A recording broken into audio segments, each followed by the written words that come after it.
But there are some beautiful studies published in Cell Reports last year and the year before showing that people who take a 20-minute nap within the 4 hours after triggering learning, they learn much faster. In other words, the brain rewires much faster. There's a replay of the neurons very fast at something like 10 or 20x the speed that normally they would be rehearsing. So you're getting more repetitions.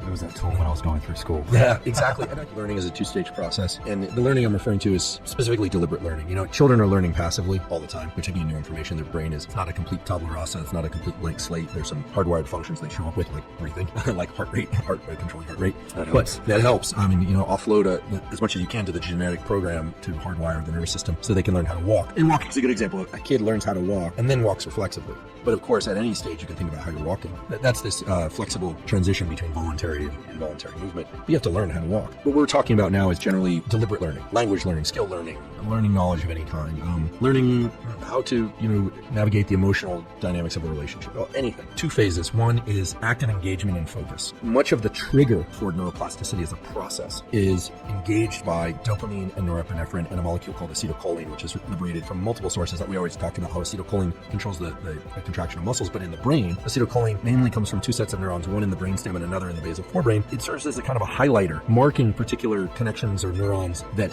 later stand a chance to become stronger. So let me give an example. I don't speak a second language, but let's say I decided I was going to learn conversational French. I would learn some nouns or some verbs. I would focus on this, and the greater degree of focus that I bring, the greater amount of acetylcholine is released at that time at the particular locations in the brain that are involved in enunciating the words and writing the comprehension, multiple spots within the brain. That kind of marks those or flags those areas as potentially changing later. But the actual rewiring of the nervous system happens during states of deep sleep or sleep-like states. So when we say neuroplasticity, the brain's ability to change in response to experience, that's a 2-part process. It's a process. It's not an event. We always think about things as events, but in biology, almost everything is a process. The takeaway from this is in order to learn at any age, the most critical thing is that you bring as much focus and active engagement to the learning, the encoding of the information, bringing in the information, and then that you get into a state of deep rest as quickly as possible. Typically, that would be the night after you learn, after you have this trigger. But there are some beautiful studies published in Cell Reports last year and the year before showing that people who take a 20-minute nap within the 4 hours after triggering learning, or people that do a non-sleep deep rest type protocol, even just sitting there quietly and not doing anything, they learn much faster. In other words, the brain rewires much faster. That's interesting. It's very interesting, and what's happening is very interesting. We've long known that during sleep, there's a replay of the neurons in the same sequence that they were played during the activity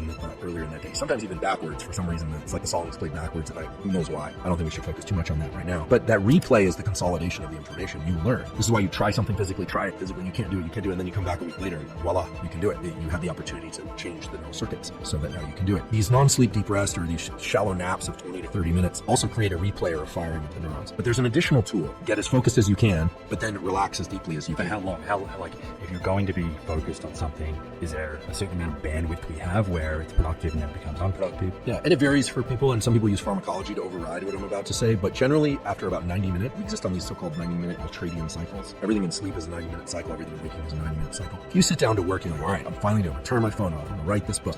People think that the expectation is that you're going to be like a beam of focus for 90 minutes. That's not the case. You're going to flicker in and out. You're going to get distracted. You bring yourself back. Like, focus is an active process of bringing that spotlight of attention back. It's much easier without the phone. Much easier without the phone. Much easier using a program called Freedom, free program online where you can just turn off the internet. It's very painful, as you know, and yet there's something deeply satisfying about completing one of these 90-minute bouts. You really feel good in your brain and body because we were actually designed to do this. It definitely feels like a grind at some stage.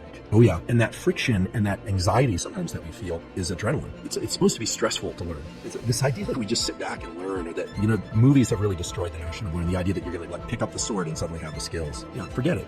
This doesn't work that way. Some days are good and some days are worse. If you slept better, generally it's better. People are always trying to optimize how much caffeine, background noise, yes music, no music. You have to tweak things according to your circumstances. But after about 90 minutes, you should really take a break and let your mind go idle somewhat. Ideally, you would take a 20-minute nap or a 30-minute nap or do a non-sleep deep rest protocol within the first hour to 4 hours after that. But a lot of us have a lot of demands. You go straight from a 90-minute bout to commuting. Sleep that you get that night is going to be the most powerful tool for wiring the nervous system. That's when it really happens. And so we can talk about tools to get into deep sleep and stay asleep more if you like. But there's another thing that you can do, which is that there's a beautiful literature on what's called gap learning effects, where let's say, and this has been looked at for physical skill learning, for music learning, math, etc., where if every couple of minutes, just randomly during your intense learning or focus, you pause this and you just take 10 seconds and do nothing, just let your brain idle, eyes open or eyes closed, doesn't matter. What happens is your rates of learning actually increase. And the reason is, and now they've done neuroimaging on this, really excellent studies published in great journals, show that during those little gaps that you're taking, there's a replay of the neurons very fast at something like 10 or 20x the speed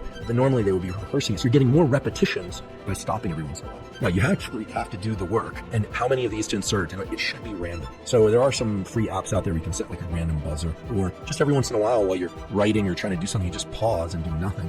Where was that tool when I was going through school? Yeah, exactly. And I think that the science on this dates back about 20 years, but it's only now that there's enough of what I call kind of center of mass around these studies that really point to the fact that gap learning effects are really strong. They're very beneficial. You learn faster. So it's focus, rest, focus, rest, focus, rest. And that can be done on the micro level, like within that 90-minute block. Let's just make up a number for fun so people have something to anchor to. If you're going to sit down and do an hour of work, let's say for every 60 minutes of focus or learning that you try and do, introduce 30 gaps at 10 seconds at random, truly at random, not on a regular interval. And then sometime later that day, if you can, do an NSDR, non-sleep deep breath. And if you can't, okay, no big deal. You won't learn as fast, but you'll still learn, provided that you get into deep sleep that night. Let's say you have a lousy night's sleep. You'll still learn, but you won't learn as well. And maybe the next night you stand a chance of encoding that information. So neuroplasticity involves a very strong trigger, and then deep relaxation is when the actual rewiring occurs. And there are exceptions to this, but I should just mention, because it brings us back to an earlier point, that when you think about the tools that people use to enhance focus, Ritalin, Adderall, L-tyrosine, excessive amounts of caffeine, nicotine, those all help with the trigger part, but they don't help with the relaxation part. And so a lot of people don't